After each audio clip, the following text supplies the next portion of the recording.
За нэлээд сайн судалж оруулж ирж байгаа гэж ингэж бас харж байгаа. Урд өмнө байгуулагдсан олон гэрээнүүдийн алдаа оноо одоо яг шүүгдэж байгаа шүү дээ. Тэгэхээр ер нь бол алдааг давтахгүй байх л ийм одоо нарийн судалгаанууд хийсэн болов уу гэж ингэж харж байгаа.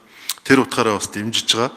Бас дараагийн нэг шалтгаан бол одоо бас ялангуяа мал аж ахуйн, хөдөө аж ахуйн салбарт байгаа одоо малчид бол ер нь ноолуур махнаас бусдыг нь бол хайж байгаа шүү дээ. Тэгээ энэ маань бол одоо бас эдийн засгийн эргэлтэнд орох нэ гэдэг ийм том хүлээлт энэ манай хөдөө аж ахуйн салбар малчид руу одоо малчдад гарч ирж байна гэж ингэж бас харж байгаа.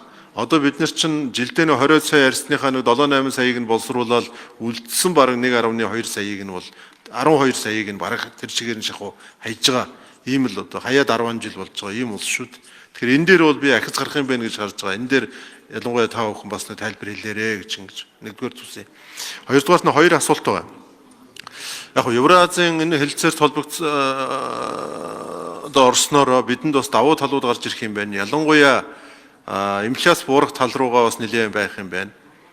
Энийг би юу гэж харж байна вэ гэхээр ер нь та бүхэн яаж тооцсон? Ер нь одоо жилийн одоо инфляцийг тооцохдоо хэрэглээний сагсны нэг 400-аад бараа бүтээгдэхүүний үнийн өсөлтөөс инфляцийг гаргаж ирдэг.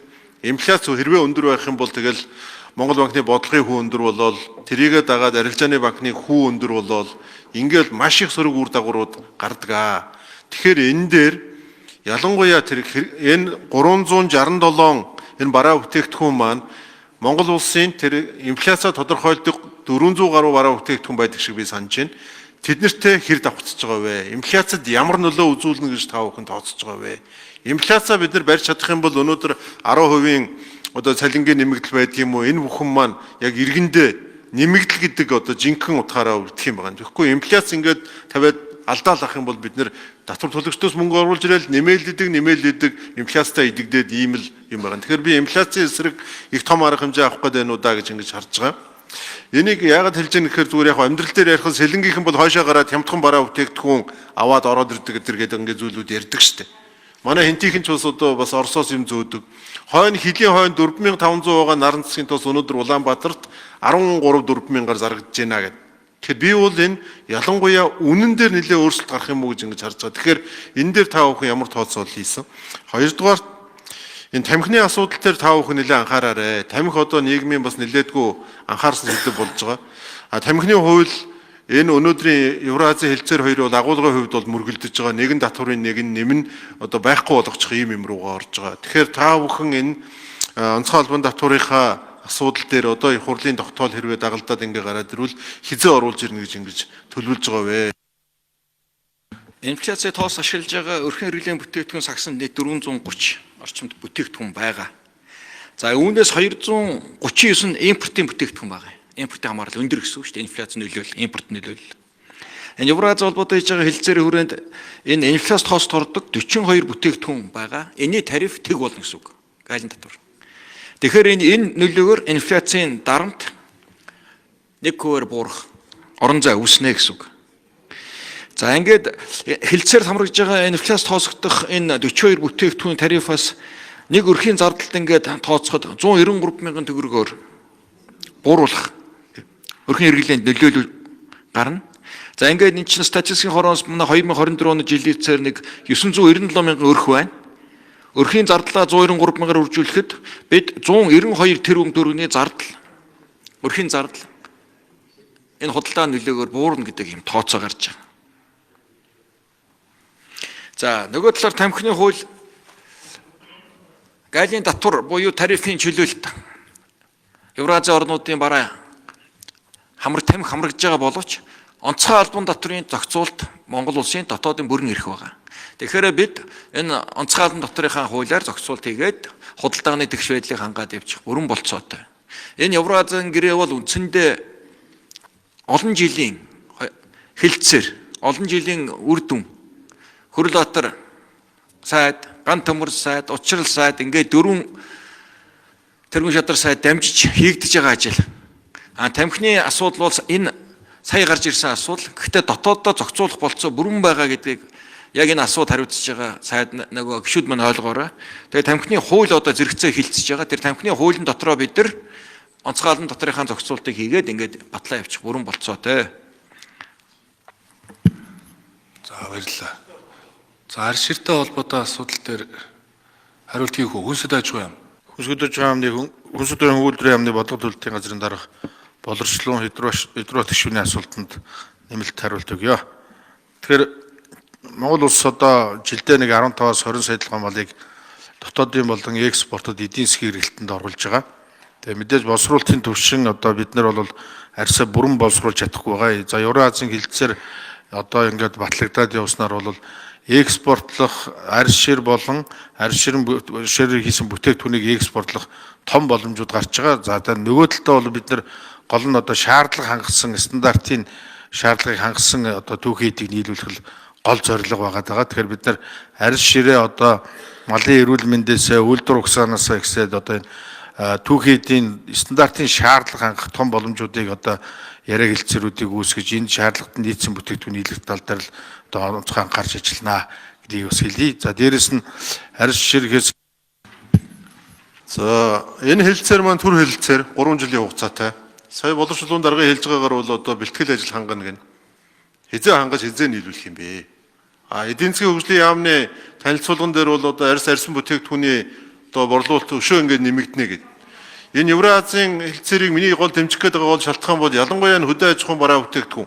Өнөөдөр мах за нэг ламаас гэж ярьдаг ноолууртай нэг ямааны арьс за нэг адууны ширээ нэг дуртай дургу авч байгаа. Тэгэл хонь үхэр бол ингээ хаягдчихж шүү.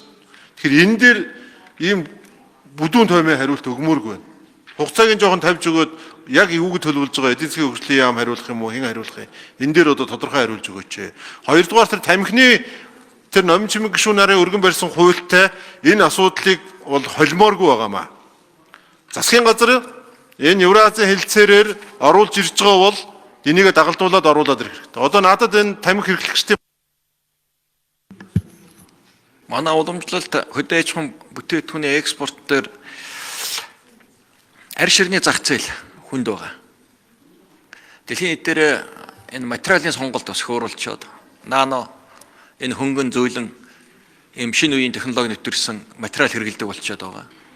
Хамгийн гол нь Евразийн эдийн засгийн холбоонд орнууд маань сэрүүн бүсийн орнууд буюу уламжилт манай бараа хэрэгжилжсэн зах зээлийг байгаа.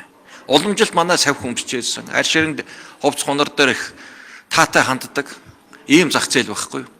Тэгэхээр энэ зах зээл рүү л одоо бид нар тэмүүлж энэ арьс ширний салбарынхаа өнгөрсөн хугацаанд хийсэн бодлогын хөрөнгө оруулалт технологийн шинжилгээг л зах зээл гаргаж дэмжихгүй бол яг ийм байдалтай л байгаа. Хайсан хэврээл байна. Тэгэхээр бидэнд юу хэрэгтэй нэг бол зах зээл хэрэгтэй байна.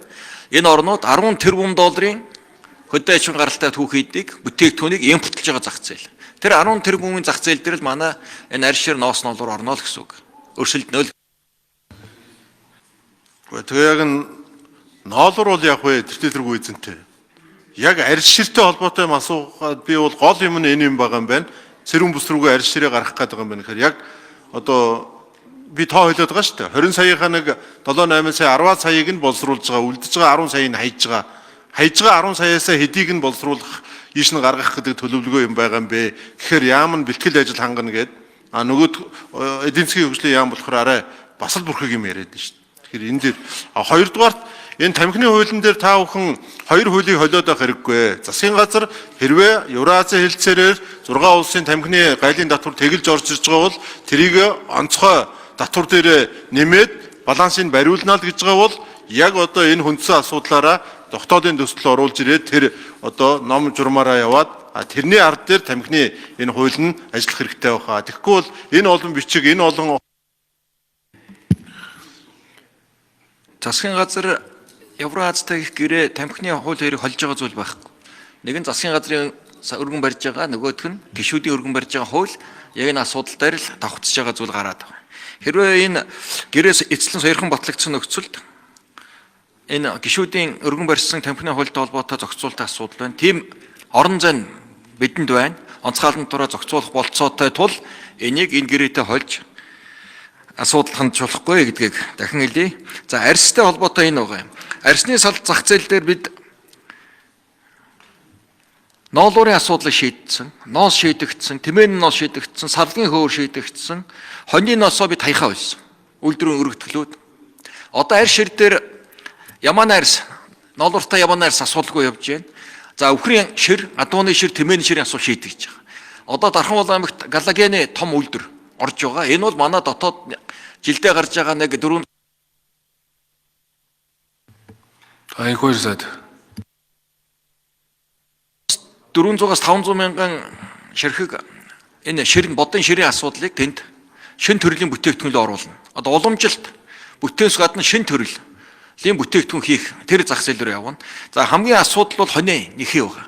Хонь нэхийгээр зөөлөн савх хийдэг. Тэгэхээр энэ савхан эдлийн гол зах зээл маань хой цэрүүн бүс байхгүй юу?